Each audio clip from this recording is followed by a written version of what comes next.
Oke, balik lagi sama saya Felix Haryanto dari kelas TID 23 dari bidang studi Rekayasa Perangkat Lunak by dosen Tony Ria. Pada kesempatan kali ini saya ingin membahas ulang materi pertemuan 14 yang berjudul tentang Real Time Software Engineering.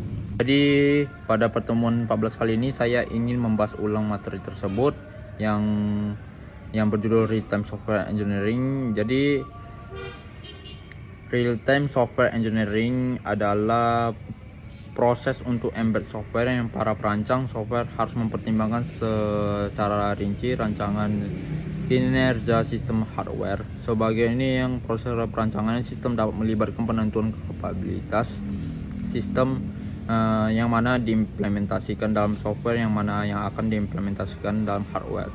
Untuk banyak real-time system yang tertanam pada produk konsumen seperti sistem pada cellphone, biaya dan konsumsi daya dari hardware merupakan faktor yang sangat kritis. Oleh karena itu, prosesor khusus yang dirancang untuk mendukung embedded system dapat digunakan pada beberapa sistem spesial purpose hardware, bahkan melalui mungkin harus dirancang dan dibangun secara khusus. Mengingat bahwa embedded system merupakan reaktif sistem yang bereaksi terhadap peristiwa di lingkungan. Pendekatan yang paling umum untuk perancangan embedded real-time software yang didasarkan pada model stimulus response. Stimulus adalah suatu peristiwa yang terjadi di lingkungan,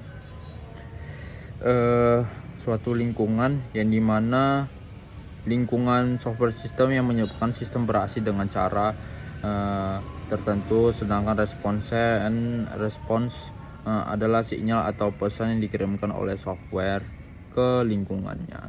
Perilaku dari suatu real-time system dapat didefinisikan dalam mencantumkan stimuli yang diterima oleh sistem respons yang terkait serta waktu di mana respons tersebut harus dihasilkan sebagaimana yang menunjukkan kemungkinan stimuli dan sistem respons untuk sebuah burglar alarm system.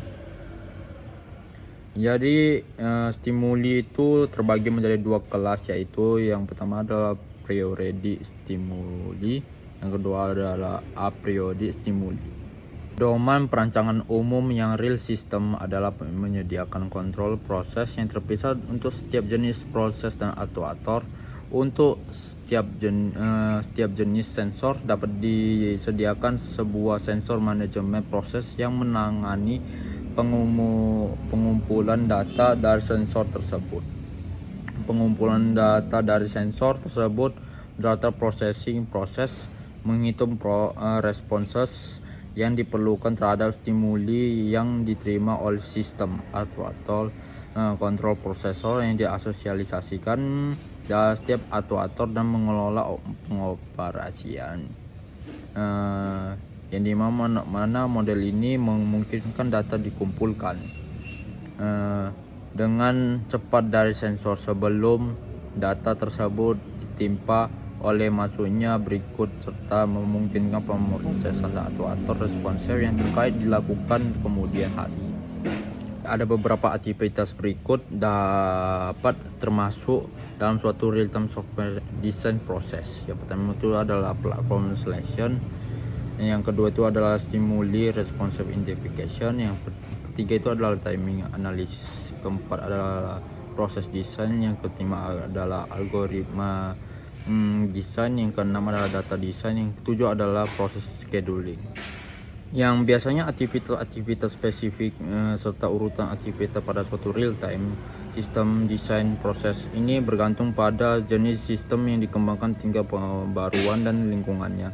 Dalam beberapa kasus, khususnya untuk sistem baru, kita dapat mengikuti pendekatan yang cukup abstrak, yang dimana perancangan dimulai dari stimulinya pemrosesan yang terkait, kemudian keputusan mengenai hardware execution platform ini ditetapkan pada tahap akhir proses. Dalam kasus lain, pemilihan hardware dan operating system dilakukan sebelum perancangan software dimulai.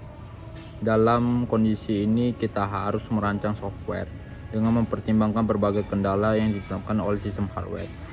Oke, sekian dari pembahasan materi pertemuan 14 kali ini. Saya akan tutup karena saya sudah menjelaskan apa yang sudah saya pahami dan saya sudah pelajari pada materi pertemuan 14. Terima kasih sudah menonton dan terima kasih untuk semuanya yang sudah melihat video saya. Oke, saya akan menutup video kali ini.